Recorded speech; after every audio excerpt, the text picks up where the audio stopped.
सम्पूर्ण कालिम्पोङका मिडियाका भाइहरू बहिनीहरू साथै दार्जिलिङबाट आउनुभएका मिडियाका भाइहरू अहिले घडी पहाडमा टेलिभिजनमा यदि न्युज या समाचार हेर्छन् भने अफगानिस्तानको तालिबानको हेरिन्छ अनि यहाँ चाहिँ लोकल मिडियाको चाहिँ अहिलेको उसमा हेरिन्छ पहाडमा यो दुईटै सब विषयले मात्रै हाबी भएको छ। र आज म विशेष गरेर केही दिन अगाडि गोर्खा जनमुक्ति मोर्चा 2 कालिम्पोङ जिल्ला समितिका उपाध्यक्ष दाजु शङ्खमणि राई साथसाथै कालिम्पोङ जिल्ला समितिका महासचिव श्रद्धेय गुरुआमा गायत्री मुखिया अनि उहाँका सहयोगीहरूले आफ्नो पद अनि पार्टीबाट राजीनामा दिए पश्चात साथसाथै गोरुबथानका अग्रज नेतृत्वहरू सनम थापा मगर उहाँको नेतृत्वमा जसले पनि आजसम्म राजीनामा दिँदै तेस्रो अध्यायलाई आत्मसात गरिरहेका छन्। यी घटनाक्रम पश्चात सायदै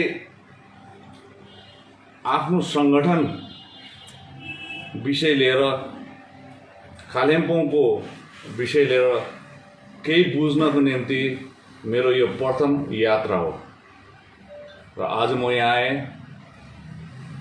अघि बिहान 11 बजे आएकोदेखि क्रमबद्ध रूपमा मलाई भेटेर उहाँले तेस्रो अध्यायबारे जान्न र बुझ्न धेरै जिज्ञासाहरू प्रश्नहरू राखे। उहाँलाई सायदै मैले सठिक जानकारी या उत्तर दिए होलान्। अनि यसै क्रममा कालिम्पोङ आउँदाखेरि तपाईले पनि कालिम्पोङका मिडियाका भाइहरू बहिनीहरू साथीहरूले मलाई मेसेज गर्ने गर्थे कि एकपल्ट कालिम्पोङको मिडियाले पनि सँग पनि बसेर पत्रकार सम्मेलन भए तापनि गरिदिनु भयो भने अति उत्तम हुन्छ भन्ने आदि निवेदन गरेकोले गर्दाखेरि यसै जुन कार्य लिएर म आएको थिएँ त्यसैमा पशुपतिको पनि दर्शन सित्राको पनि व्यापार जुन बखत 15 तारिक जुलाईको अपराह्न 3:10 देखि मेरो सोझो प्रसारण तपाईहरुको माध्यमबाट भएको थियो। उक्त दिन मैले पार्टी र पदबाट राजीनामा दिएको थिएँ अनि मैले स्पष्ट रूपमा आज तपाईहरुकै प्रत्येक क्यामेरामा क्याप्चर पनि छ, तपाईहरुको अहिले पनि देख्नुहुन्छ कि त्यस समय मैले भनेको थिएँ कि मेरो राजनीतिक यात्रा मैले सुरु गर्दाखेरि 86 को आन्दोलनको जेलेबाट सुरु भएको अनि मेरो त्यसलाई मैले पहिलो अध्यायको नाम दिएको थिएँ त्यस समय। अनि मेरो दोस्रो अध्याय जुन गोर्खा जनमुक्ति मोर्चा पार्टीसँग 2007 देखि भएको र अब हुने पनि तेस्रो अध्याय एउटा राजनीतिक यात्रा नै रहनेछ भनेर त्यही दिन भनेको थिएँ। र तेस्रो अध्याय भाइले राम्रो प्रश्न गर्नुभयो। यो कुनै पोलिटिकल पार्टीको नाम होइन, कुनै राजनैतिक मञ्च पनि होइन, कुनै राजनैतिक दलको नाम पनि होइन अनि कुनै गैर राजनैतिक सङ्घ संस्थाको नाम पनि होइन। तेस्रो अध्याय उक्त दिन बोलिएको 2 शब्दहरू थिए र आज त्यो तेस्रो अध्यायले एउटा वयस्कको रूपमा आइसकेपछि यो तपाईहरुले मानिलिनुपर्छ। यो तेस्रो अध्याय हाम्रो सोच, हाम्रो विचार अनि यो वैचारिक क्रान्तिको नाम पनि हो। भोलि गएर यो हाम्रो सोच र वैचारिक क्रान्तिले कुनै न कुनै रूपमा राजनीतिक मञ्च लिनुपर्छ या राजनीतिक रङ लाउनुपर्छ। आज नै म यो भन्न सक्दिनँ कि त्यो राजनीतिक रूप या राजनीतिक रङ या राजनीतिक मञ्च कस्तो हुन्छ, किनभने यो कुरोमा अझै पनि हामी कार्यरत छौँ, हामीले गृह कार्य गरिरहेका छौँ अनि हाम्रो जुन कोअर्डिनेसन कमिटीहरू छन् उहाँहरूले यसमा लागि परेका छन् अनि सही समयमा समय सापेक्ष हामी निर्णय लिन्छौँ अनि त्यो निर्णय अवश्य नै तेस्रो अध्यायले कुनै न कुनै राजनीतिक रूप लिनेछ। तपाईँले अस्ति भन्नुभएको थियो नि के अरे जनताको जुन आवाज छ त्यसलाई चाहिँ हामी तेस्रो अध्यायको माध्यमबाट पुरा गर्छौँ भनेर। जनताको आवाज पुरा गर्नु त राजनीतिक उयो मञ्च चाहियो नि भनेपछि तेस्रो अध्याय राजनीतिक मञ्च नै हो। मैले अहिले नै तपाईँहरूको अहिले नरेन भाइले जुन चाहिँ प्रश्न राखेकोमा मैले उत्तर दिइसकेको छु कि तेस्रो अध्याय एउटा वैचारिक क्रान्ति हो, तेस्रो अध्याय एउटा सोच हो। तर भोलि यो सोच र वैचारिक क्रान्ति कुनै न कुनै रूपमा राजनैतिक रूप लिएर उत्रिनेछ या मञ्च पाउनेछ। होइन मानिसहरूको एउटा भनाइ छ नि, मैले अब तेस्रो अध्यायले राजनैतिक पार्टीकै रूप लिन्छ भन्ने छ, के भन्नुहुन्छ? हेर्नुहोस्, मैले भनिहालेँ आज तपाईँले जति नै कोट्यायो भने पनि सायद त्यो चाहिँ गर्नु सक्दिनँ होला, तर यति चाहिँ हो राजनीतिक मञ्च चाहिँ जरुर हुनेछ। हजुर, यो राजनीतिक मञ्च है तेस्रो अध्यायको रूपमा तपाईँ अहिले मलाई अघि बढिदिनु भएको छ, यसलाई राजनीतिक रूप दिनु अथवा मञ्चको रूपमा रूप दिनु आवश्यकता किन पर्यो? जबकि पहाडमा विद्यमान थुप्रै राजनीतिक पार्टीहरू छ, क्षेत्रीय पार्टीहरू छन्, राष्ट्रिय पार्टीहरू छन्, एउटा नयाँ पार्टी आउनु जरुरी किन पर्यो? भाइले, रतन भाइले राम्रो प्रश्न राख्नुभयो। हुन त तपाईँले इलेक्सन कमिसन अफ इन्डियाको वेबसाइट चेक गर्नुभयो भने भारतवर्षभरि क्षेत्रीय दल र राष्ट्रिय दल हेरेर ससाना गरेर 17,000 भन्दा ज्यादा देख्नुहुन्छ त्यहाँ राजनीतिक दल। त्यस्तै प्रकारले 17,000ले त काम गरेको छैन यहाँ। त्यस्तै प्रकारले पहाडमा पनि धेरै राजनीतिक दलहरू छन्। तर आज तपाईँकै प्रश्नमा म तपाईँलाई नै प्रश्न राख्न चाहन्छु, एउटा यस्तो राजनीतिक दल देखाइदिनुहोस् जसले आजसम्मको जनताको आकाङ्क्षा, हित, भलाइ र सुरक्षाको एउटा सानोभन्दा सानो पनि नमुना देखाएको होस्। र आज म के भन्न चाहन्छु भने राजनीतिक दल थुप्रो भएर हामीसँग के होइन, तर सोचमा बदलाव आइँदैन, कार्यमा बदलाव आएन। मुखबाट एउटा कुरा गरियो, कर्ममा अर्को कुरा गरियो भयो। त्यसले गर्दाखेरि आज तपाईँहरूले जुन चाहिँ प्रश्न राख्नुभएको त्यसमा म अझै थप राख्न चाहन्छु।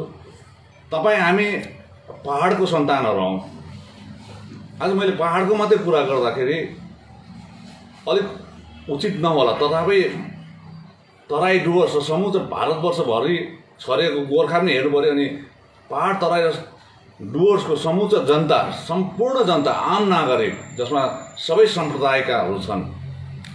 आज पहाडमा कोही मात्रै तपाईँहरूलाई स्थिति हेऱ्यो भने, तराई र डुवर्सको मात्रै स्थिति हेऱ्यो भने धेरै यस्ता समस्याहरू छन्। हामी समस्याले ग्रसित नागरिकहरू हौँ। अनि ती समस्याहरू दुई फाँटमा बाँटिएको छ। एक फाँट जसको समाधान हामीले राज्य सरकारसँग मिलेर काम गर्नुपर्छ र त्यहाँबाट समस्याको समाधान खोजी निकाल्नुपर्छ। एउटा समस्या, यस्ता समस्याहरू पनि छन् जसको राज्य सरकार होइन केन्द्र सरकारबाट निकालेर ल्याउनु पनि छ। त्यसले गर्दा यी दुईवटा समस्यालाई वर्गीकरण गरेर, क्याटेगोराइज गरेर अलग अलग राखे तापनि गणतान्त्रिक प्रणालीमा, डेमोक्रेटिक फ्याब्रिकमा स्टेट र सेन्ट्रलको रिलेसन त्यहाँ उद्धृत गरिएको छ भारतको संविधानमा। त्यसलाई पनि सिरोपर राख्दै, त्यसलाई पनि मध्यनजर राख्दै यी समस्याहरू जुन राज्य सरकारसँग सम्बन्धित विषय र केन्द्र सरकारसँग सम्बन्धित विषय, यी विषयहरूलाई हामी अगाडि बढाएर लानेछौँ। अनि जनताको जुन सोच र विचारलाई हामी सिरोपर गरेर आउँदो दिनहरूमा तेस्रो अध्यायले जुन वैचारिक क्रान्ति ल्याउँदछ त्यसलाई राजनैतिक रङ, राजनैतिक रूप, राजनैतिक मञ्च दिएर हामी काम गर्नेछौँ। तेस्रो अध्याय भन्नुभयो नि, तेस्रो अध्यायको सुरुवातमै तपाईँले विमल गुरुङसित भेट गर्नुभयो। विमल गुरुङलाई तपाईँले झन्डा पनि फर्काउनु भयो। कता न कता तेस्रो आयामको यो तेस्रो अध्यायको सुरुवातमै विमल गुरुङलाई तपाईँले भेट्नु, उसको नाम लिनु लगातार रूपमा, के तेस्रो अध्यायमा विमल गुरुङ पनि तपाईँको साथमै हुन्छ? मैले पत्रकार सम्मेलन यत्रो भारी मात्रामा आज पल्ट आएको, घरमा आउँदाखेरि प्रत्येकले अन्तर्वार्ता लिने आउँछन्। गोजमुमो अध्यक्ष, संस्थापक अध्यक्ष श्री विमल गुरुङज्यूलाई उहाँको वासस्थान पताबुङमा अपराह्न साँझ भेट्न गएँ। तत्पश्चात हाम्रो बातचित भए पश्चात आएपछि मैले पत्रकारहरूलाई बताइदिएको थिएँ। त्यस बेला समय कम्ती थियो बेलुकी, तर भोलिपल्ट धेरैजनाले यसलाई जिज्ञासाहरू स्वरूपको प्रश्नहरू राखे। त्यति बेला मैले के भनेको थिएँ भने तपाईँले स्पष्ट रूपमा सुन्नुहोस्, त्यो 1 घन्टामा हो हाम्रो घरेलु कुरा पारिवारिक कुरा पनि भयो, विगतको कुराहरू पनि भयो, तर आउँदो दिनहरूमा काम कसरी गर्नुपर्ने, पहाडको लागि, तराईको लागि, डुवर्सको लागि, यो एउटा वैचारिक मतभेद हुने सम्भावना थियो। तर विमल गुरुङज्यू र मेरो माझमा त्यो वैचारिक मतभेद भएन। उहाँको सोच पनि पहाड, तराई र डुवर्सलाई केही गर्नुपर्छ भन्ने राखियो। मेरो पनि त्यो सोच भएकोले गर्दाखेरि सोचमा एउटा मिलनको धेरै आधारहरू देखिएकोले गर्दाखेरि तत्पश्चात हामीले के भन्यो, हाम्रो लक्ष्य कर्मको गर्ने लक्ष्य, कर्म लक्ष्य एउटै भए तापनि हाम्रो प्लेटफर्म भने अलग अलग रहन्छ। यसले नै स्पष्ट बुझिन्छ। अनि तपाईँहरूले 15 तारिकको दिन मैले जति बेला बोल्दाखेरि मैले पार्टीबाट राजीनामा मात्र दिइनँ, मैले झन्डा स्वयं त्यो दिन संस्थापक अध्यक्षलाई बुझाउने निर्णय लिएँ। त्यसको ठिक भोलिपल्ट 16 तारिक मैले बुझाइ पनि दिएँ। भनेपछि एकपल्ट मैले झन्डा बुझाइसकेपछि फेरि त्यो झन्डा थाप्नु सायद मिल्दैन होला जस्तो लाग्छ। त्यसले गर्दाखेरि हाम्रो कर्मको लक्ष्य एउटै हो, तर हाम्रो प्लेटफर्म भने अलग अलग, तर जनताको हित, जनताको भलाइ, जनताको सुरक्षाको निम्ति नै हामी काम गर्नेछौँ। तेस्रो अध्यायले राजनैतिक रूप कहिलेसम्म पाउनेछ, कति समय पर्खिनुपर्ने, त्यसो स्पष्ट भनिदिनुहोस्। हेर्नुहोस्, आज म भन्ने शब्द त नलिनु पर्ने हो, मैले पनि भन्नु नपर्ने हो। तर जुन समयमा मैले राजीनामा दिएँ त्यस बेला म एक्लै थिएँ। अनि मैले त्यस समय यो पनि भनेको थिएँ कि त्यो पत्रकार सम्मेलनमा कि मेरो अघिल्लो तेस्रो अध्यायको राजनीति यात्रा यदि कसैले रुचाउँछ, मन पराउँछ र त्यो बाटोमा सहयात्री मसँग हुन चाहन्छ भने उहाँहरूलाई म स्वागत जनाउँछु। तर यदि कसैले पनि मन पराउँदैन भने म एक्लै पनि तय गर्छु भनेको थिएँ। तत्पश्चात 19 तारिक बेलुकी एउटा घटना घटियो, 19 जुलाईमा साँझ। अनि आज तपाईँहरूलाई भन्न चाहन्छु, म एउटा व्यक्तिगत जीवन बिताइरहेको छुइनँ। म अनि परिवार, मसँग परिवार मात्रै जोडिएको छैन, म सार्वजनिक भइसकेकोले गर्दाखेरि कुनै पनि निर्णय लिँदाखेरि सार्वजनिक रूपमै नै मैले निर्णय लिनुपर्छ। र 19 जुलाईमा मैले निर्णय लिएको भए त्यो मेरो व्यक्तिगत निर्णय हुन्थ्यो, मेरो राजनीतिक यात्राको निम्ति। मैले त्यसलाई पन्छाइदिएँ, किनभने मैले समूच यो तेस्रो अध्यायको यात्रामा, राजनैतिक यात्रा गर्ने सहयोगीहरूलाई हेर्नुपर्छ, मैले पहाडको जनतालाई हेर्नुपर्छ, तराईको जनतालाई हेर्नुपर्छ, डुवर्सको जनताको लागि हेर्नुपर्छ, साथसाथै सम्पूर्ण गोर्खाको सन्तानलाई हेर्नु परेकोले गर्दाखेरि मैले जुन यात्रा तय गर्दैछु त्यो यो सार्वजनिक भएकोले गर्दाखेरि, जनताको निम्ति भएकोले गर्दाखेरि अहिले त्यसमा हामी कार्य गरिरहेका छौँ। अहिले समय आएको छैन। यति चाहिँ म भन्न सक्छु कि एउटा स्वस्थ शिशु जन्मिनको निम्ति 9 महिना लाग्छ भने सायद त्यही उदाहरण स्वरूप तपाईँलाई दिनु हो भने सायद आमाको गर्भमा त्यो तेस्रो अध्यायको नयाँ राजनीतिक नानी शिशु जन्मिने चाहिँ 6 महिनाको चाहिँ भएको छ। अहिले यो 1.5 महिनाभित्रमा 6 महिनाको रूप लिइसकेको छ। अब 3 महिना बाँकी छ, सास आउनु बाँकी छ। त्यसले गर्दाखेरि सायद चाँडै नै यसको हामी तपाईँहरूको अगाडि, जनताको अगाडि यो तेस्रो रूपले जन्मिएको हुन्छ। अध्यायपट्टि तपाईँ लाग्नु भइरहेको छ है, नयाँ अध्याय। तपाईँसँग पहिलो र दोस्रो अध्याय हुँदाहुँदै तेस्रो अध्याय किन रोज्नुभयो? कि दुई हुनसक्छ तपाईँले पहिलो र दोस्रोमा असफलता भएको महसुस गर्नुभयो, अनि यो बताइदिनुहोस्। अनि यो तपाईँको तेस्रो अध्याय जो छ, यो तेस्रो अध्यायले सम्पूर्ण पहाडको जनताले त्यो पहिलो र दोस्रो भन्दा के फरक पाउँछ अनि के सुविधा पाउन सक्छ, तपाईँबाट के अपेक्षा राख्न सक्छ, यो पनि बताइदिनुहोस् न। अनि पहिलो अध्यायमा म एउटा सिपाहीको हैसियतले जेले पार्टीमा थिएँ, कुनै शीर्ष नेतृत्वमा या त्यस्तो उच्च पदस्थ एउटा पदमा पनि थिइनँ। तर दोस्रो अध्यायमा एउटा सिपाहीको हैसियतले गरे पनि म थिएँ। 2017 देखि अलिकति मेरो काँधमा अझै जिम्मेवारी ज्यादा आयो। र तेस्रो अध्यायमा जुन त्यो दुईवटा अध्यायले नगरेको काम भनेको कुरा होइन, तर यति आजसम्म हामीले यतिकासम्म आफ्नो हक र अधिकारको निम्ति हामीले हाम्रो सन्तानहरू धेरै पठायौँ, हामीले धेरै त वडा नष्ट भइसक्यो। तर अब हामीले हाम्रो सन्तानलाई नगुमाइकन, हामीले कष्ट नभोगिकन त्यो समस्यालाई कसरी समाधान गर्नुपर्ने त्यो निकाय खोज्नको निम्ति नै यो तेस्रो अध्याय तयारी भएको। के सुविधा पाउन सक्छ यो पनि तेस्रो बताउनुहोस्। अध्याय राज्यको फेभरमा काम गर्छ कि केन्द्रको फेभरमा काम गर्छ? तेस्रो अध्याय यो तेस्रो अध्यायले राज्यको फेभरमा काम गर्छ कि केन्द्रको फेभरमा काम गर्छ? अघि नै मैले यसको प्रश्नको उत्तर दिइसकेको छु कि यदि तपाईँले भारतको संविधान हेर्नुभयो भने संविधानमा धेरै त्यहाँनिर उल्लेखित छन् धाराहरू, त्यसमध्येमा स्टेट सेन्ट्रल रिलेसन पनि छ। केन्द्र र राज्यको सम्बन्ध बारेमा पनि त्यहाँ उल्लेखित छ।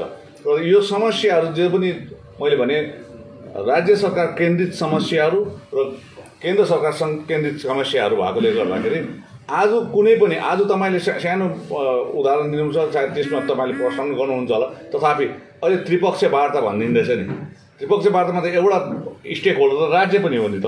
त्यसले गर्दाखेरि यी कुरोहरू राज्य सरकारसँग नै हामी राखेर भाया राज्य सरकार नै हामी केन्द्र सरकारमा जान चाहन्छौँ, यो चाहिँ तपाईँलाई स्पष्ट भनिदिए। दाजु यो 9 तारिक के अरे तपाईँसँगै भएको अनित थापाले नयाँ पार्टी खोल्ने भनेर कुरा हुँदैछ कि घोषणा गर्नुहुन्छ?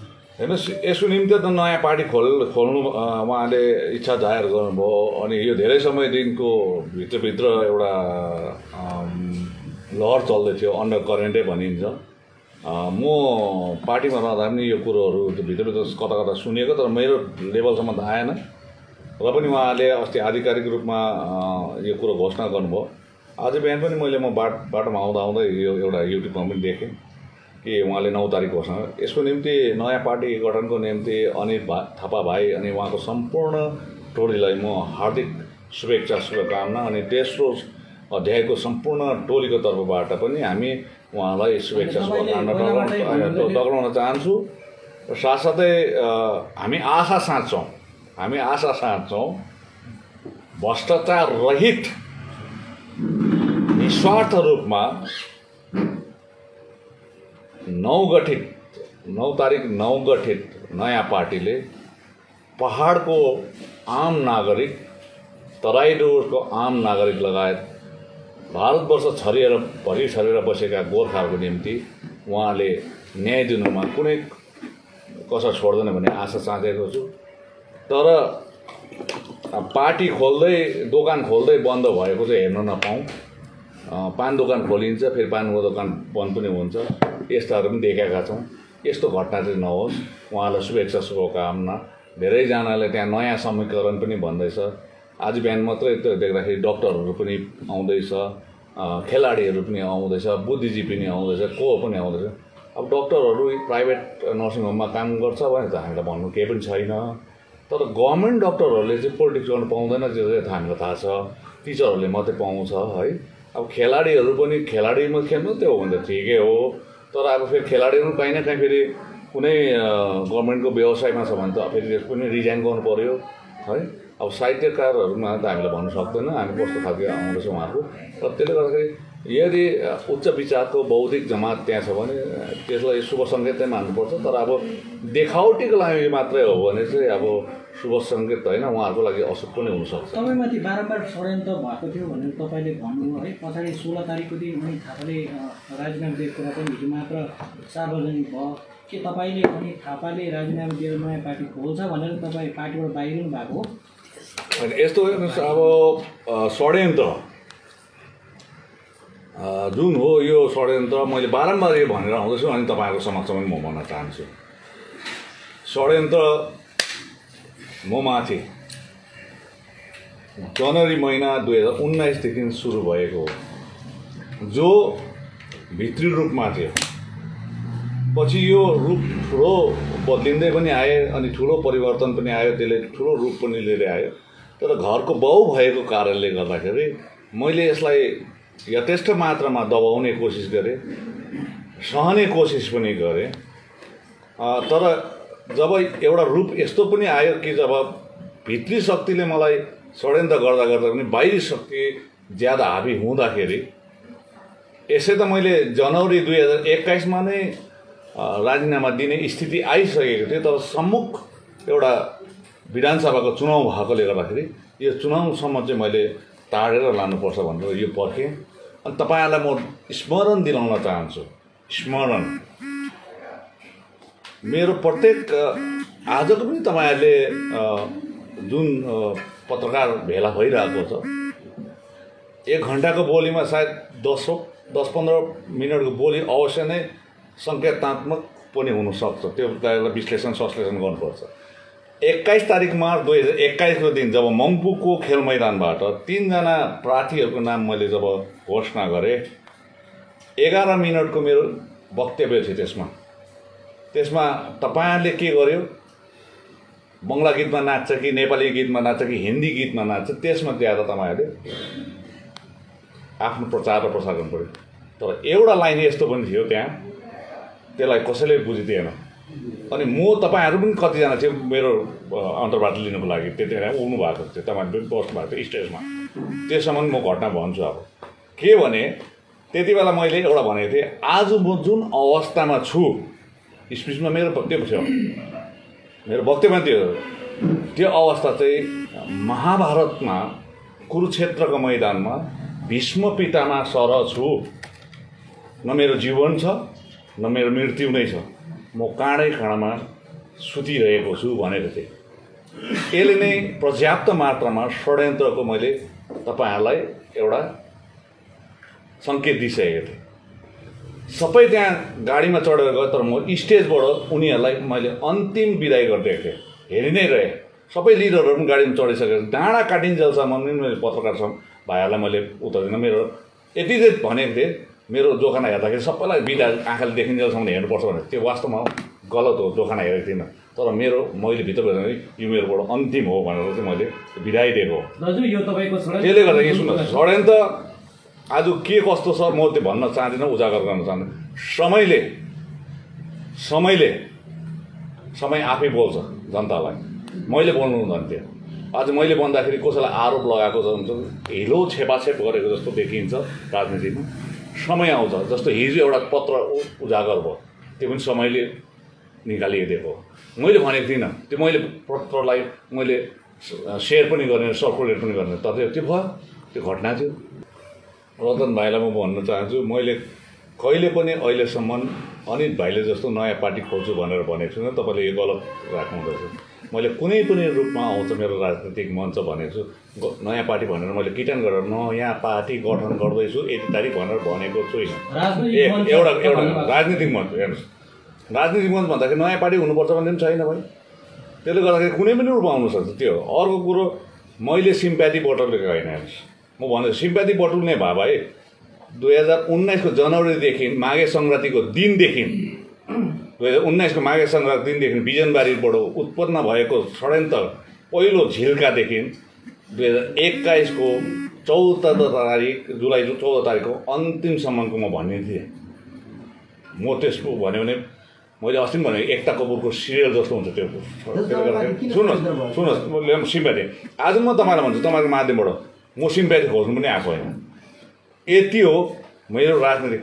यहाँसम्म पनि भएको छ कि सेन्ट्रल इन्टेलिजेन्सलाई र स्टेट इन्टेलिजेन्सलाई अनित थापाको समूहले अब विनय तामाङको राजनीति हुँदैन भन्ने पनि आएको छ। मैले तपाईँहरूको माध्यमबाट खुफिया विभागलाई, इन्टेलिजेन्सलाई म भन्न चाहन्छु, मेरो यात्रा राजनीतिक यात्रा रहन्छ नै, कहीँनिर विश्राम लिएको पनि छैन, हामी सुस्त गतिमा पनि छैन। त्यसले गर्दाखेरि म राजनीति गर्छु, त्यो यो चाहिँ तपाईँहरूलाई बताइदिनु। सहानुभूतिको हेर्नुहोस्, सहानुभूति मैले लिएको छुइनँ। हेर्नुहोस्, सहानुभूति गर्नको लागि ड्रामाबाज पनि गरेको छुइनँ। त्यसले गर्दाखेरि हामीलाई सहानुभूति पनि चाहेन, हामीलाई काम गर्ने एउटा प्लेटफर्म चाहिएको छ, हामी त्यो निर्माण गर्दैछौँ, त्यो बनाउँदैछौँ। एउटा कुरा म सोध्छु नि, तपाईँले जुन चाहिँ छन् है हुनुहुन्छ थियो, त उहाँहरूको चिरमितानी यता तुतु मेमेको बिचमा मिसअन्डरस्ट्यान्डिङ गर्दा जो क्याडरहरू छ जुनै पनि पार्टी, ती भाइ बहिनीहरू दिदी बहिनीहरू यताको झन्डा उता उताको झन्डा यो समस्यामा स्थितिमा आइपुग्यो नि, यसको दायित्व कस्तो, लिडरसिप कस्तो हुनुपर्छ? हेर्नुहोस्, मैले त कतै पनि यो गरेको छुइनँ कि मेरोमा आउनुपर्छ अनि म झन्डा ल्याएर बुझाउनुहोस् पनि भनेको छुइनँ। आफै यो तेस्रो अध्यायलाई बुझेर उहाँहरूले समर्थन गर्नुहुँदैछ, त्यसमा केही पनि छैन। अब एउटा गलत हेर्नुहोस्, जुन चाहिँ अब जिम्मेवारी हेर्नुहोस् जसले यो परिस्थितिको जन्म गर्यो उनीहरू नै जिम्मेवारी हो। हजुर तपाईँले तेस्रो अध्याय भनिरहनु भएको छ, यता नयाँ संयुक्तकरणको कुरा उठिरहेछ। जोसुकै होस् अन्तमा गएर हामी राज्य सरकार मार्फत भनिरहनु भएको छ। राज्य सरकारले त अलग राज्यको त कहिले पनि पक्षधर छैन, उनीहरूले दिने भनेको व्यवस्था हो भनेपछि तपाईँहरू सबैको टार्गेट चाहिँ अलग एउटा व्यवस्थामाथि नै हो। केन्द्र सरकारले पनि अलग राज्य भनेर कहाँनिर चाहिँ वार्ता बोलाएको त्यो तपाईँले मलाई देखाउनुहोस्। आजसम्म हामीले यत्रो वर्ष यत्रो समयसम्म आफ्नो सन्तानलाई गुमाएर पनि हामीले अलग राज्य गोर्खाल्यान्ड पाएको छैन। आज मानसिकता राजनैतिक मानसिकता दिल्लीको के छ, भारतको राजनैतिक मानसिकता गोर्खाप्रति के छ त्यो त बुझ्न आवश्यक छ। र आज हेर्नुहोस् म एउटा कुरा भन्नु राजनीतिक इच्छा शक्ति हुनुपर्छ भन्ने चाहिँ हाम्रो आज कुनै प्रकारको त्रिपक्षीय वार्ता नबोलाइकन कसैलाई नसोधिकन लद्दाख र लेहलाई केन्द्रशासित प्रदेश बनाउँछ भने, जम्मूलाई अलगै एउटा पार्ट बनाउँछ भने, काश्मीरलाई अलगै गर्छ भने उनीहरूले सोधेन त्यहाँ। तर यहाँनिर यस्तो गर्छ विडम्बना। यहाँ के छ के अरे त्रिपक्षीय वार्ता जिटिएको लागि पनि 11पल्ट जिटिए के अरे त्रिपक्षीय वार्ता भएर जिटिए जन्मे, गोर्खाल्यान्ड जन्मेन भयो। त्यसले गर्दाखेरि आज डिप्लोमेटिकली कुटनैतिक तरिकाले बौद्धिक चतुराईमा अब बुद्धिको चतुराईमा हामीले काम गरेर हामीले आफ्नो यो समस्याको समाधानको निकायहरू खोजी निकाल्नुपर्छ, यति नै हो। हजुर लास्टको चाहिँ के अरे अहिले जुन तपाईँ अब तेस्रो अध्यायमा हुनुहुन्छ भुजमुङको 2 फ्याक्सनको जुन मुद्दा छ हाइकोर्टमा त्यसको के हुन्छ? हेर्नुहोस् अब मुद्दा यस्तो हो, वास्तवमा त्यो बिने फ्याक्सन र विमल फ्याक्सन भनिसकेपछि जब मै नै रहेन भने अब केवल फ्याक्सन त फ्याक्सनै छैन।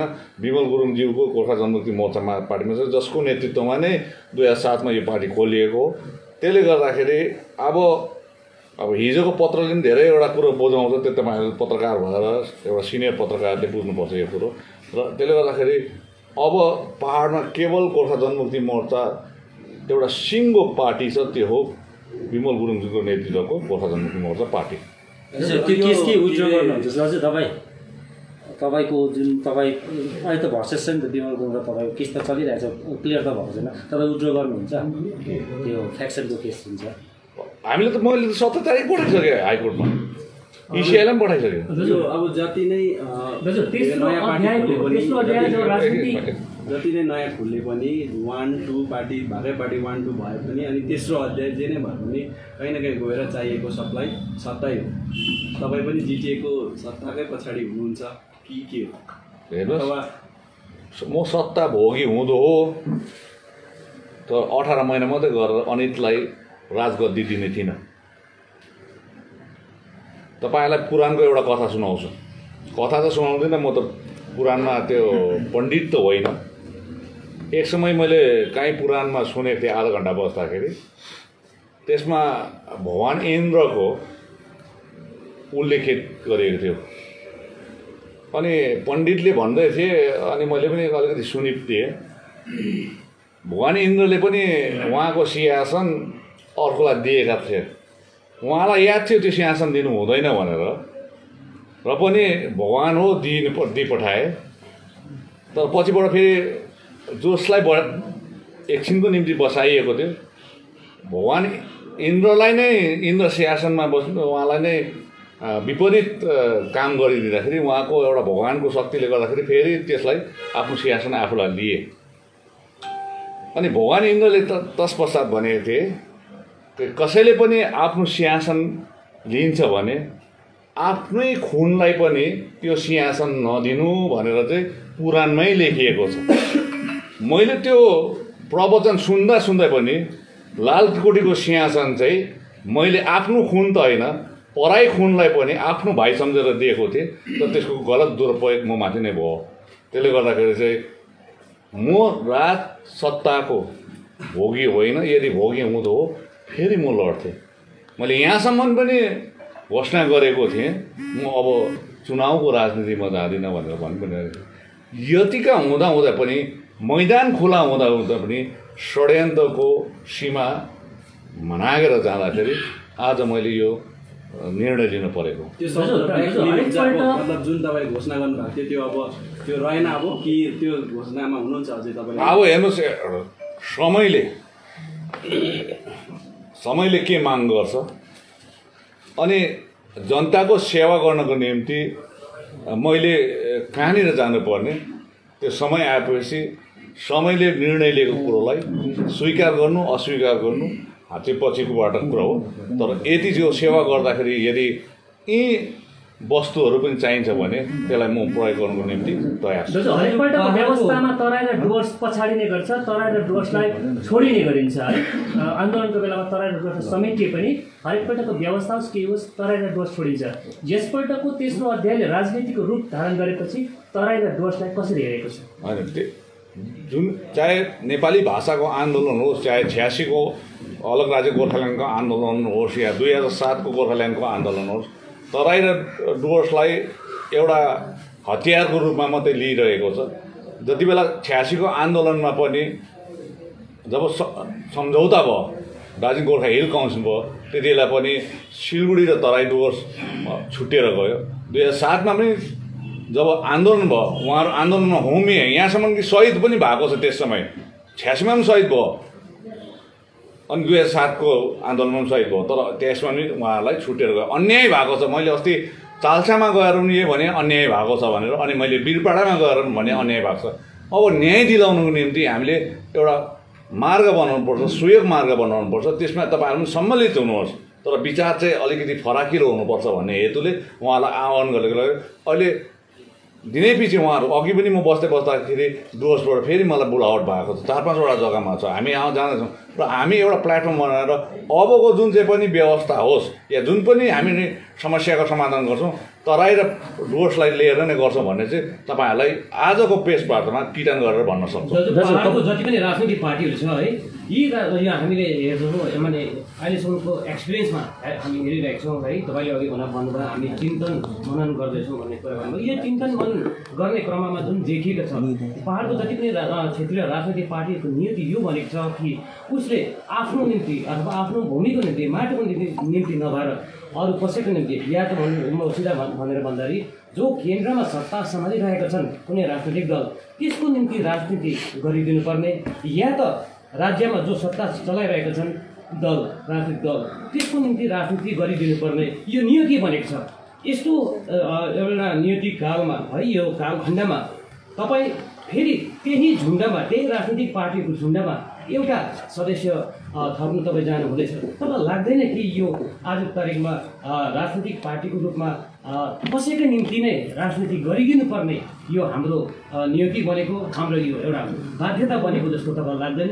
तपाईँको चिन्तनले के भन्छ? यो एकदमै तपाईँले सही कुरा राख्नुभयो। यो अति दुर्भाग्यपूर्ण कुरो हो, विषय हो। तर यो परिस्थिति आजसम्मको यो परिस्थिति जसले जन्माए, जो आज पर्यन्त छैनन् पनि, उहाँहरू स्वर्गवास पनि भएर गए, उनीहरूले सोचिदिनु पर्ने हो। आज यी समस्याहरू सबै समाधान भएको भए ठिकै हो। तर हामी अहिलेको अवस्था यस्तो छ, यस्तो कुण्ठित अवस्थामा हामी छौँ जहाँनिर चाहिँ वैशाखी बेगर हामी हिँड्नु सक्दैनौँ। अहिले आज यो स्थितिमा पुऱ्याइसकेको छ। वैशाखी बेगर हामी सक्दैनौँ। तपाईँले भन्नु चाहेको जुन अर्थ मैले तपाईँले भन्नुभयो, म त्यही अर्थमा बताइदिन्छु कि केन्द्रको वैशाखी लिनुपर्छ कि राज्य सरकारको पैसा, त्यो अवस्थामा पुऱ्याइसकेको छ। र अहिले चाहिँ आफ्नो खुट्टामा उभिने तेस्रो अध्यायले त्यही सोच बोकेको छ। वैशाखी बिना हामी अगाडि जानुपर्छ भन्ने चाहिँ हाम्रो सोच हो। उभिने हुने निम्ति त तपाईँको आफ्नो जमिन चाहियो नि त। जुन जातिको जमिनै छैन, उभिने ठाउँ नै माने भूमि नै छैन, त्यो जातिले यो खालको राजनीति गर्नु के उचित त्यो छैन। अनि हुनुलाई असम्भव पनि छैन, सम्भव छ। त्यो धरातल सिर्जना गर्नु आवश्यक छ। अहिलेको वर्तमान समयको माग पनि त्यही हो। दाजु, तपाईँले सिंहासनको कुरा गर्नुभयो नि अघि। पाहाडमा चाहिँ अहिले राजनैतिक दलहरूको स्थिति चाहिँ यतिसम्म भएको, औकातै नभएको, सिंहासनमा बस्नु पनि नसक्ने। किनभने अहिले त एकजना एडमिनिस्ट्रेटर राखिरहेको छ जिटिएमा धरि। भनेपछि राजनैतिक जुन शक्ति विकेन्द्रीकरण गर्ने राज्यको थियो जुन कुरा, त्यसमा साँच्चै नै राज्य सफल भएको यहाँको राजनैतिक दलहरूको केही औकात छैन अब? होइन, एउटा हेर्नुहोस्, जिटिए एउटा अटोनोमस बडी हो अनि जिटिए एउटा राज्य सरकारको विषयवस्तु भएकोले गर्दाखेरि यो प्रश्नमा उत्तर म दिन सक्दिनँ, किनभने राज्य सरकारको उहाँको निर्णयमाथि निर्भर गर्छ। अहिले जिटिएमा मनोनित पनि छैन, अनि चुनाव जितेर जाने जनप्रतिनिधि नभएकोले गर्दाखेरि यदि चुनाव जितेर जनप्रतिनिधि गएको भए सायद यो अवस्थामा आउने थिएन होला। र मनोनित गर्दाखेरि यो राज्य सभाको विषयवस्तु भएकोले गर्दाखेरि उहाँले मनोनित पनि गर्न सक्नुहुन्छ, जसलाई राख्नु सक्नुहुन्छ, जसलाई हटाउनु सक्नुहुन्छ। र यो विषयवस्तुमा चाहिँ म बेसी यसको उत्तर र या कमेन्ट दिन चाहन्न। दाजु, करप्सनको कुरा आइरहेको थियो, तपाईँ पनि एक समय जितेको कार्यकाल भएर बस्नुभयो, पछाडि अनित थापाजी आउनुभयो। त्यो समयमा पेट परीक्षाहरू पनि गराइयो, थुप्रो स्कुलमा पैसा पनि उठाइयो भन्ने कुराहरू अगाडि आइरहेको छ। यो करप्सनको कुरा हो त्यति बेला भएको दाजु? यो जुन भ्रष्टाचारको कुरो छ, अघि नै मैले भने नव पार्टी गठित हुँदाखेरि भ्रष्टाचार रहित पार्टी हुनुपर्छ भनेर मैले भनिसकेपछि काहीँ न काहीँ तपाईँलाई दुबो घाँस स्वरूप भगवान गणेशलाई चढाउँदाखेरि दुबो घाँस चढाइन्छ, त्यस्तै प्रकारले चढाइसकेको थिएँ अघि नै मैले। तर प्रश्न फेरि आउनुभयो, भ्रष्टाचार पटक्कै भएन भन्दिनँ, भ्रष्टाचार प्रचुर मात्रामा भएको छ, प्रचुर, एउटा होइन, दुईवटा होइन, तीनवटा होइन, प्रचुर। म तपाईँहरूको माध्यमबाट भन्न चाहन्छु, राज्य सरकारले चाँडोभन्दा चाँडो यो भ्रष्टाचार विरुद्धमा, भ्रष्टाचारको लिएर एउटा कमिटी गठन गरेर यसको दुधको दुध, पानीको पानी निकाल्नु पर्छ।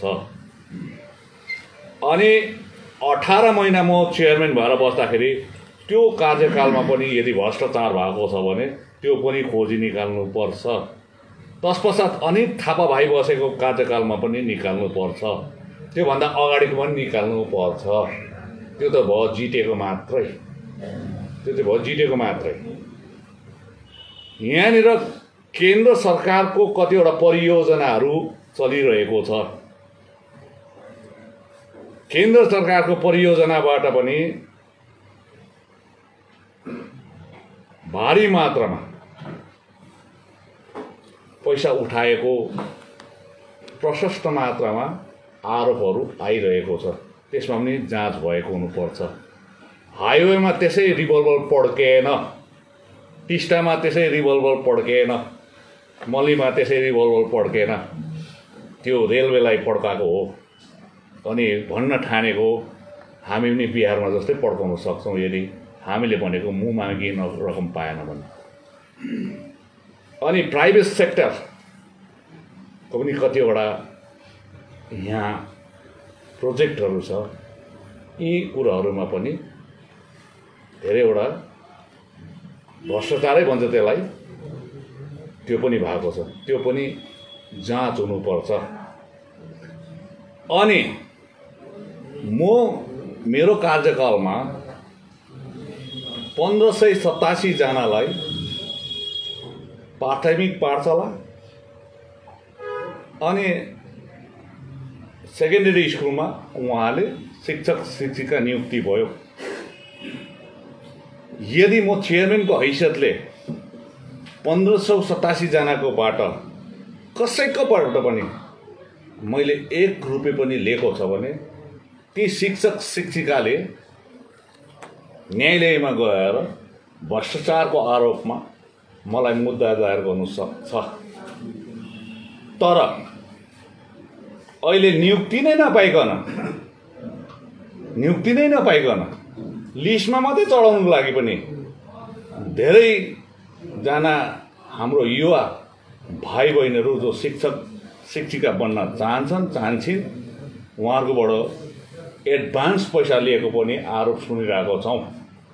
तपाईँहरूको माध्यमबाट म भन्न चाहन्छु, कृपया तपाईँको योग्यताले त्यो शिक्षक शिक्षिका पाउनुपर्छ, कसैलाई 1 रुपियाँको लड्डु पनि चढाउनु पाउनु नगर्नुहोस्। अनि जसलाई पनि अहिलेसम्म दिनुभएको छ अस्तिको इलेक्सनको अगाडि उनीहरूलाई गएर त्यो पैसा माग्नुहोस्, यो तपाईँको माध्यमबाट म भन्न चाहन्छु। दाजु, तपाईँले टिचर्सको कुरा गरिहाल्नु भने सिलिगुडीबाट कालिम्पोङमा नयाँ एपोइन्टमेन्ट गर्दैछ सिलिगुडी डिपिएससीले आयो जोइन गर्न, के कारणले यस्तो भयो? तपाईँ जस्तो पार्टी त उयो हेर्नुहोस्, त्यो यस्तो हेर्नुहोस्, अब यसमा हाम्रो कमी कमजोरी छ। हाम्रोमा यही कुरोहरूको समस्याहरू जन्मिरहेको छ, यसलाई कसरी समाधान गर्ने? यो त राज्य सरकारसँग सम्बन्धित कुरा हो। आज हेर्नुहोस्, यो समस्यालाई समाधान नगरेर राजनीति एउटा पेसा हो, तर त्यो राजनीतिको त्यो पेसालाई व्यवसायको पेसा बनाउनु हुँदैन, नोकरीको पेसा बनाउनु हुँदैन। मैले राजनीति गर्नुपर्छ, मेरो घर चल्नुपर्छ, मैले राजनीति गर्नुपर्छ, मैले बिल्डिङ बनाउनुपर्छ, मैले राजनीति गर्नुपर्छ, कहीँ मैले एउटा के अरे प्लट किन्नुपर्छ, यो होइन। हामीले राजनीतिलाई स्वच्छ राजनीति गरेर जनतालाई के गर्नुपर्छ त्यो हो। र आज तपाईँले जुन चाहिँ भन्नुभयो त्यो हाम्रो कमजोरी हो, त्यसमा त म पनि स्वीकार गर्छु। तर हामीमा यो कमजोरी भएकोले गर्दाखेरि बाहिरी शक्ति हाबी भइसक्यो र पनि हामी चुप लागेर निसासेर बसेका छौँ। अस्ति कोभिडको टाइममा अक्सिजन लेभल कम्ती भएको जतिकै भइसकेको छौँ हामी। त्यसले गर्दाखेरि अब अक्सिजन लेभल ल्याएर 93 र 95% बनाउनु लागि त तपाईँ हामी आफ्नो खुट्टामा उभ्नु आवश्यक छ। तपाईँले नि भ्रष्टाचारको त व्यापक आरोप लगाउनु भयो, आवश्यक पऱ्यो भने प्रमाण पनि सिद्ध गर्न सक्नुहुन्छ। हेर्नुहोस्, मैले के भने न्यायिक जाँच हुनुपर्छ, जाँच गर्ने एजेन्सी हुनु पर्यो होइन। मैले त्यो गरिसकेपछि सरकारको काम हो, यो सरकारको काम, सरकारको, मेरो काम होइन। म एजेन्सी होइन, म कुनै गभर्मेन्टको उयो होइन। म माथि पनि लाउनुपर्छ नि जाँच त। मैले यो भनेको होइन, मैले आरोप त म माथि पनि लाउँदैछु नि। म पनि त 18 महिना चेयरम्यान भएको, अनि मेरो टाइममा पनि यदि भ्रष्टाचार र म भ्रष्टाचारित भएको छु नि मलाई पनि कठोरभन्दा कठोर सजाय पाएको हुनुपर्छ। तपाईँ जाँच हुनुपर्छ भनिराख्नु भएको छ, यो पत्रकार सम्मेलन मात्रै भन्नुभएको हो कि यो बारेमा राज्यलाई लिखित रूपमा? आज तपाईँहरूलाई पत्रकार सम्मेलन भने समय आएपछि राज्य सरकारलाई म लिखित पत्र पनि गर्ने चाहन्छु। यो चाहिँ एउटा अन्तिम प्रश्न सोध्छु कि अनित थापाले एउटा जनसभामै भने भोलिको दिनमा विनय तामाङसँग आवश्यक पऱ्यो भने एउटै मञ्चमा भेट भएर काम गर्न पनि आवश्यक पऱ्यो भने काम गर्छु भनेर उहाँले घोषणा गर्नुभएको छ। के अनित थापा र विनय तामाङको राजनैतिक मञ्चमा फेरि भेट हुने सम्भावना छ? अन्डरस्ट्यान्डिङमै तपाईँहरू चलिरहनु छैन? 15 तारिक तपाईँले राजीनामा दिनु, 16 तारिक अनित थापाले राजीनामा दिएको पत्र निक्लिनु, तपाईँहरूको पोलिटिकल अन्डरस्ट्यान्डिङ त देखिरहेको छ त, हो कि होइन? तपाईँले देख्नु भएको छ होला पोलिटिकल अन्डरस्ट्यान्डिङ, तर मेरोबाट छैन। तर यसको निम्ति तपाईँलाई अलिकति म विस्तृत रूपमा भन्न चाहन्छु। हो, 15 जुलाईमा मैले राजीनामा दिएको हो, तर 9 तारिक जुलाई जुन सभा दार्जिलिङको स्थानीय होटल सान्डलिङमा भएको थियो, जसमा दार्जिलिङको केवल पुरुष वर्गको केन्द्रीय समिति र वरिष्ठ नेताहरूलाई निम्ति दिएका थिए 20 जना, अनि 21 जनामा अनित थापा भाइ थिए। अनि त्यसमा उहाँले बारम्बार आलोक कान्त मणि थुलुङ भाइले भन्छ त्यो मिटिङको हामीले जानकारी दाजुलाई विनय दाजुलाई पनि दिएको भनेर। हो, अवश्य दिएको, अनि मैले ल पनि भनिदिएको, अनि म पनि नगएको पनि हो। त्यो सभामा 20 जना मध्येमा 1 जना सञ्जय थुलुङ मसँग छ, भाइ सञ्जय थुलुङ, 19 जना उहाँसँगै छ। त्यसमा अमरसिंह राई सरदेखि लिएर सबै तपाईँले त्यो दिन देख्नुहुन्छ। तपाईँले उहाँहरू फोटोमा भएको भिडियोमा भएकोहरूलाई गएर प्रश्न राख्नुहोस्। 9 तारिक भाइ अनित थापाले उहाँको अध्यक्षतामा भएको सभा हुँदाहुँदै पनि सभाको अध्यक्षले अन्तमा बोल्ने गरिन्छ, तर 3 जना वक्ता पछाडि सही जग्गामा त्यो सब्जेक्ट म्याटर नआउँदाखेरि उहाँ स्वयं उठेर केशवराज पोखरेल भाइलाई भन्नु लगाएर उहाँलाई बोल्नु लगाइयो। अध्यक्षले बिचमै बोलिदियो, अनि त्यसमा कम्ती छोटो बोलिएको छ, तर भन्नुभएको छ कि अब उसो म विनय तामाङको प्रेसिडेन्टसिपमा काम गर्नु सक्दिनँ भनेर 9 तारिक भनेको, मैले त 15 तारिक दिएको। 13 तारिक होटल पाइन ट्रीमा दार्जिलिङ महकुमा समिति अन्तर्गत 20 वटा समष्टिहरूको प्रतिनिधिलाई गर्दाखेरि पनि केवल 3 जना मात्रै बोलिएको छ।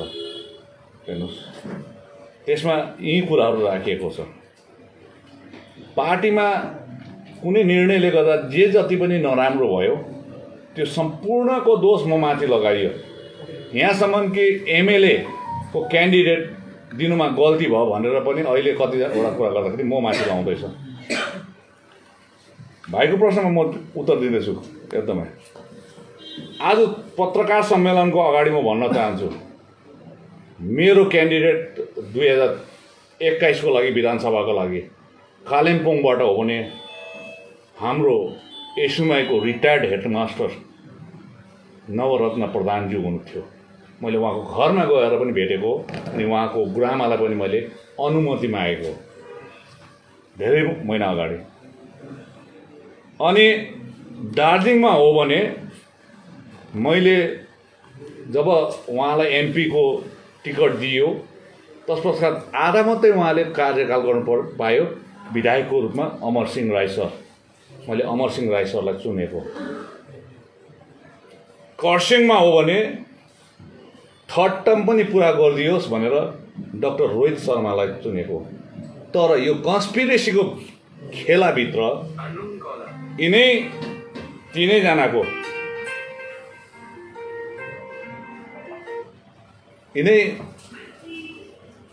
तिनैजनाको नाम काटियो। आज सायद नवरत्न सरलाई पनि यही भनिरहेको होला, विनय तामाङले गर्दा तपाईँको टिकट भएन। रोहित सरलाई पनि त्यही भनिरहेको होला, अमर सरलाई पनि त्यही भनिरहेको होला। त्यसले गर्दाखेरि आज यो षड्यन्त्रभित्र कुरो हो र बिचमा यो बढ्दै गयो। 14 तारिक मैले मेसेज पठाएको, 2 तारिक जुलाईमा पनि मैले मेसेज पठाएको, सबै वाट्सएप ग्रुपमा पार्टीको। 14 तारिक पनि मैले पठाएको। 15 तारिक रिजाइन गरिसकेपछि मेरो रेजिग्नेसनलाई एक्सेप्टै नगरिकन 16 तारिक अनि थापा भाइले एक्टिङ प्रेसिडेन्ट स्वतः गरे। त्यसको प्रस्ताव राख्ने पनि दार्जिलिङबाट हाम्रो श्रद्धेय दाजु अधिवक्ता डी.के. प्रधानजी हुनुहुन्थ्यो। त्यसलाई समर्थन दिने पनि हाम्रो भाइ अमृत योन्जन हुनुहुन्थ्यो। तर त्यही दिन नै हिजोको पत्रले के देखाउँदैछ फेरि, अन्त एकै दिनमा राजीनामा पनि, एकै दिनमा त्यो पार्टीको प्रेसिडेन्ट पनि, यसले के षड्यन्त्र छैन भन्ने बुझाउँदैन। र आज भाइको प्रश्नमा आउँछु हेर्नुहोस्, मैले राजीनामा दिइसकेपछि एक्सेप्ट गर्नु नगर्नु हाउसको थियो, तर मेरो घरको दरवाजा खुला थिए। अनि थापा भाइ त परै जाओस्, सेन्ट्रल कमिटीको या कुनै नेतृत्वहरू मेरो घरमा आएन, या तपाईँको के हो बुझ्नु सकेन भनेपछि उहाँको त्यो षड्यन्त्रभित्र नै यो खेला भएकोले गर्दाखेरि उहाँले नै लक्ष्मण रेखा सट्टै कोरेर गइसकेकोले गर्दाखेरि अब उहाँ र मेरो र उहाँको समूह र मेरो समूहको मिलन हुन्छ भन्ने चाहिँ सम्भावना चाहिँ कहीँ कतै पनि छैन मेरो पक्षबाट। एकदमै क्लियर कट कुरा हो, लक्ष्मण रेखा उहाँहरूले कोरिदिएको। त्यसले गर्दाखेरि म घरिघरि त्यो समूहमा गएर रहेको थाँती समस्यालाई समाधान गर्न पनि म सक्दिनँ। त्यसले गर्दाखेरि उहाँले जति नै मलाई इज्जत गर्छु, उहाँको सोच र विचारमा म हिँड्छु भने तापनि मुखले एउटा गर्दैछ तर कर्ममा अर्को गरिरहेकोले गर्दाखेरि आज नै पत्रकार सम्मेलन भन्न चाहन्छु, उहाँसँगको मेलमिलाप हुन सम्भव पटक्कै छैन। दाजु, यो तपाईँले इलेक्सनमा उठाउनु भएको मूल मुद्दा थियो 3वटा है, जुन चाहिँ क्षेत्रीय मुद्दाहरू त साझा सबैको छँदैछ, तर तपाईँले 3टा स्पेसिफिक उठाउनु भएको थियो। गोर्खाहरूको राष्ट्रिय यो के अरे नर्थ इस्ट काउन्सिल होइन, यहाँ भूभागको संविधान निर्माण, यो मुद्दा चाहिँ अब कसको हुन्छ, तपाईँको कि अब अनित थापाले नयाँ पार्टी खोल्नु उसले उठाउँछ कि? त्यो हेर्नुहोस्, न उनीहरूकोमा दस्तावेज छ, न त उहाँहरूकोमा कुनै कन्सेप्टै छ। आज मैले अघि नै भने राष्ट्रिय मुद्दाहरू जो छ, ती मुद्दाहरूमध्येमा यी मुद्दाहरू कि सन्धिहरू, 2टा सन्धि छ, भारत भुटान सन्धि, भारत नेपाल सन्धिको कुरा छ। अनि अर्को 605 वर्ग किलोमिटर जो सिक्किम र नेपालको सीमादेखि लिएर आसामको भुटान र आसामको सीमासम्मको क्षेत्रलाई नर्थ इस्ट काउन्सिल जो डोनरको सदस्यता दिनुपर्छ, जो पश्चिम बङ्गालको माथिल्लो नर्थ बेङ्गालको माथिल्लो भागलाई, यो हाम्रो तेस्रो अध्यायले अगाडि बढेर लान्छौँ। अर्को कुरो, आज दिल्लीको राजनैतिक मानसिकता या भारतको राजनैतिक मानसिकता मानसपटलमा गोर्खा जातिको निम्ति अलग राज्य गोर्खाल्यान्ड हुनुपर्छ भन्ने उहाँहरूकोमा पटक्कै नभएकोले गर्दाखेरि आज घडी 22वटा राज्यमा, अहिलेसम्म 22वटा राज्य, अरू राज्यहरूमा बिरलै पाए तापनि 22वटा राज्यमा कम्ती होस् बेसी होस् हामी गोर्खा सन्तान पाउँछौँ। 22वटा राज्यभित्रबाट हामीले एउटा राम्रो सीके श्रेष्ठज्यूको एउटा कन्सेप्टलाई अलिकति त्यसलाई हामीले मोडिफाई गरेर अल इन्डिया गोर्खा एसेम्ब्लीको कुरा गरेका थियौँ। यो कुरो पनि हामी उठाएर लान्छौँ, तेस्रो अध्यायले हामी अगाडि लान्छौँ। अनि त्यो अल इन्डिया गोर्खा एसेम्ब्लीले 22वटा राज्यमा छरिएर बसेको गोर्खाहरूको प्रतिनिधित्व गरोस्। अनि भोलि कहीँनिर त्यो गोर्खाहरूलाई आपत्ति विपत्ति पर्दाखेरि यो संस्थाले एउटा प्यान इन्डिया स्ट्याच्युटरी बडीले चाहिँ बोलिदिएको हुनुपर्छ भन्ने हामी माग्छौँ। र त्यो बाहेक अर्को माग पनि हामी राख्छौँ। सो के भन्दाखेरि एनआरसीको चपेटमा परेको आसामलाई अरू भारतीय जनता पार्टीको राज्य सरकार, आसाम राज्य सरकार अनि केन्द्र सरकारको सम्मतिमा आज त्यहाँका नेपाली भाषी गोर्खेहरू रैथाने भनेर केही दिन अगाडि मात्र ग्याजेट नोटिफिकेसन आउट गरेर आज उहाँहरूलाई एउटा सुरक्षित जग्गामा त्यहाँको गोर्खाहरूले भएको छ भने आज हामी भन्छौँ प्रत्येक राज्यको मुख्यमन्त्रीले, त्यहाँको सरकारले प्रत्येक राज्यमा बस्ने गोर्खाहरूलाई पनि त्यही अनुरूप त्यस्तै प्रकारको ग्याजेट नोटिफिकेसन निकालेर हामीलाई सुरक्षित बनाइदियोस्। यो पनि हामी तेस्रो अध्यायबाट हामी अभियान चलाउनेछौँ। अनि अर्को कुरो, जुन मुद्दाहरू मैले उठाउँदै गएँ, हामीले उठाउँदै गयौँ, त्यसमा हामीले सहयोग पाएनौँ। पर्जापट्टाको कुराहरूमा पनि माथि पुगिसकेर पनि ठेलिएन। अनि बडो अफसोसको कुरो, केही दिन अगाडि हामीले भाषा मान्यता दिवस पालन गऱ्यौँ।